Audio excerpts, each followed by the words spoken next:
Hi there, and welcome to Calculating Equity.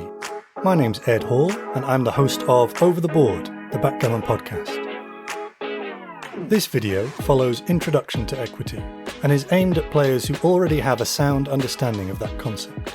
So, if you're a little unsure when it comes to equity, or just want a quick refresher, then Intro to Equity is a great place to start. Like that video, Calculating Equity is aimed at intermediate players.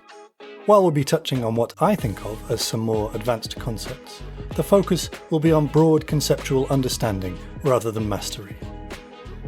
Having said that, I hope that this video will be valuable to you if, like me, you're trying to take steps to improve your cube decisions. Okay, let's get into it. Here's one of the reference positions we used last time around, and a quick recap of what we covered. We saw that red has 10 losing rolls here out of 36, which, on average, equates to 26 wins minus 10 losses, giving a total points lead of 16. And 16 divided by 36 gives us our equity, 0.44 points per game. We also compared this to winning chances, in this case 26 winners divided by 36, giving us 0.72 or a 72% chance of winning. We describe these as different but related concepts, but let's have a look at just how closely related they are. If we have 0.72 or 72% winning chances, that means our opponent must have 0.28 or 28%. And 0.72 minus 0.28 is anyone? That's right, 0.44. So, there we have it. Problem solved. Calculating equity is easy, right? Well, yes and no. Okay, mostly no. Calculating equity is relatively straightforward, ignoring other factors like potential gammons for the moment, if, and this is a big if, we know the winning chances.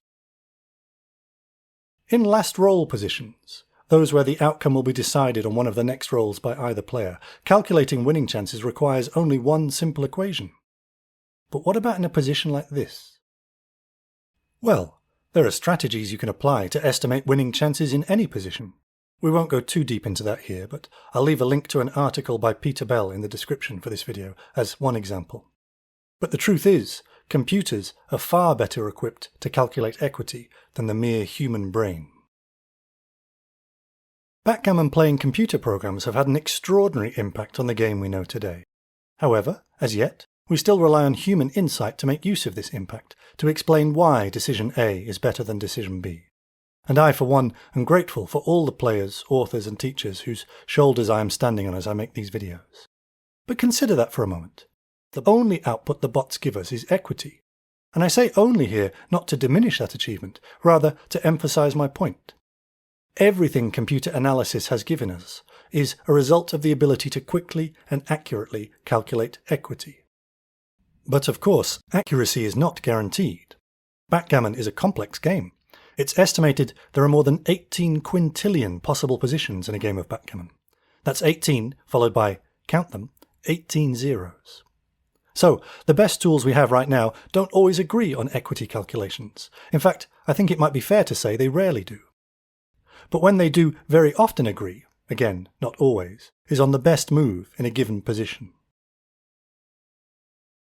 In the solution manual to his incredibly fun choose-your-own-adventure-themed rigged dice, Mark Danberg-Wild presents a comparison of the analyses from XG, Blitz and GNU on the positions presented in the book.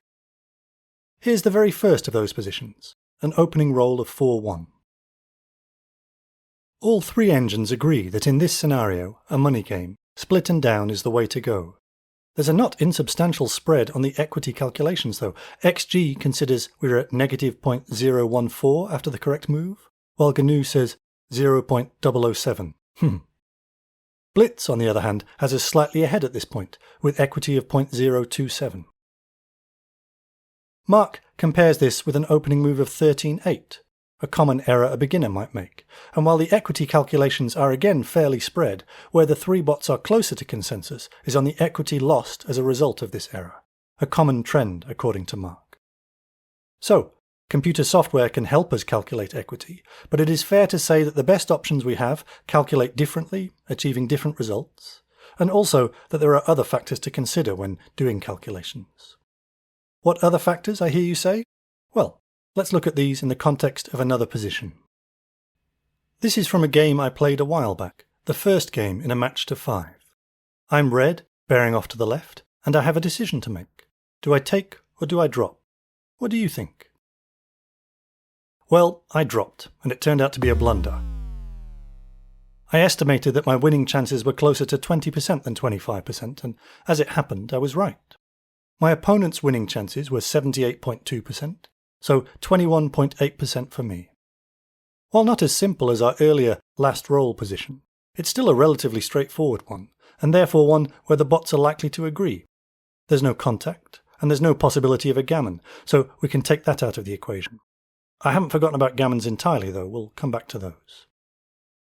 If we calculate our equity from our winning chances, 0.782 minus 0.218 gives 0.564, negative 0.564 for me. And we could use the same logic we applied in the last video to decide what to do. We could say that a drop equates to 1 point lost, and a take equates to negative 0.564 doubled, so a loss in equity of 1.128. Sounds like a drop, right? Well, no. As I said, this turned out to be a blunder. One additional factor the bots are taking into account for this calculation is the cube liveness, the likelihood of my being able to efficiently redouble if fortune turns my way. Owning the cube, to use the language of the last video, increases the value of my asset. Put simply, by taking, I create additional winning chances. I can win the game by bearing off all my checkers first, but also by getting far enough ahead that I can redouble to 4, potentially forcing a drop from my opponent. This additional equity conferred by cube ownership is usually referred to as recube vig, an excellent turn of phrase that always makes me feel like I'm in an episode of The Sopranos. So, let's take a look at this position again to see how the recube vig affects the decision to take or drop. By the way, exactly how the bot, I used GNU here, is arriving at the following figures is beyond the scope of this video. All the bots use Janowski's Formulars if you'd like to dig a little deeper into those, although they take slightly different approaches to estimating cube liveness. If you remember, it turned out my winning chances here were 21.8%. Let's just call that 22% for simplicity's sake. 0.78 minus 0.22 gives my opponent 0.56, negative 0.56 for me, and we'll now refer to this as my cubeless equity, a baseline figure if you like that represents my equity before I've made the decision to take or drop.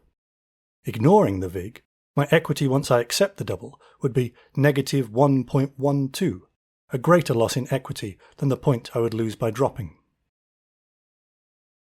But my cube-full equity is better, taking into account those additional winning chances.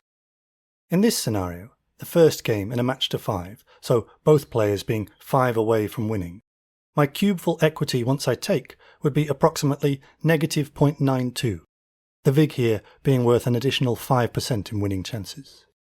In other words, by dropping, I traded an expected average loss of 0.92 points per game for an actual loss of 1 point, giving up 0.08 in equity and therefore a blunder. Oops indeed. Another factor to take into consideration here is the match score. We'll look at match equity versus game equity in the next video, but for now, let's just quickly look at 2 other scenarios. If the score were 5 away, 4 away, my cubeful equity would be close to negative 1.13. We'll look at why next time, but at this score it's a drop. In a money game, where there is no overall winning score to achieve, it's much closer. Going back to 3 decimal places for a moment to show just how close, my cubeful equity would be negative 0.998. Still a take, but dropping would be a tiny error compared to my blunder. Now, just one more calculation before we finally move on to gammons. You'll remember from the previous video that we looked at the idea of 25% winning chances as a kind of break-even point for taking a cube, leaving aside some of the other factors we just looked at. And we saw why by working out points lost and won over a series of 4 games. Well, just for fun, let's look at why again without getting into hypothetical games. If we have 25% winning chances, then our opponent has 75%. And 0.75 minus 0.25 is, of course, 0.5, making our equity negative 0.5. If we take, our equity is negative 0.5 doubled, so negative 1 points per game. And if we drop, we lose a point. So, take or drop, our losses are the same. Okay, and coming finally now to gammons and the effect they have on calculating equity. Well, after everything else we've covered, this is fairly straightforward. Imagine a game where we have 70% winning chances, giving 30% for our opponent. We can calculate our equity as 0.7 minus 0.3, giving us 0.4 points per game. Now, add to this scenario 10% gammon winning chances for us, and no gammons for our opponent. Our equity would be 10% times 2, representing the 2 points won from a gammon, plus 60% times 1. Why 60? Well, we still have 70% winning chances overall, but we're splitting that into 10% 2-point wins and 60% 1-point wins. Minus 30% times 1, representing the times we lose a single point, improving our equity to 0.5 points per game. So there we go. Not so difficult after all, although, as we've seen, other factors can complicate this raw equity calculation.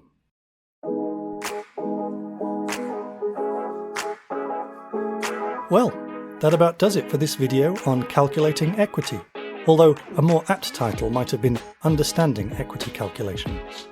I for one won't be attempting anything but the simplest calculations in live play, but if nothing else, I hope that we've put equity into context and that this will help you make more sense of the numbers when you're using a bot to analyse your games.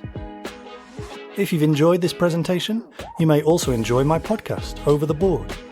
If you'd like to learn more about the origins of AI, how games provide a perfect training ground for bots, and how backgammon was a forerunner in the ascendance of neural nets, you might enjoy listening to my conversation with James Patil, a technology reporter from the ABC here in Australia. Or, if you'd like to know more about how a backgammon playing neural net is built, you can hear me getting into the weeds with Frank Berger, the creator of BG Blitz. I'd also like to thank Frank here for patiently answering my questions as I worked on this video. Check the description for a link to those episodes. And of course, if you'd like to see more videos like this, please like, subscribe, share, comment, or just send happy thoughts my way. Any and all of these things are greatly appreciated. See you next time.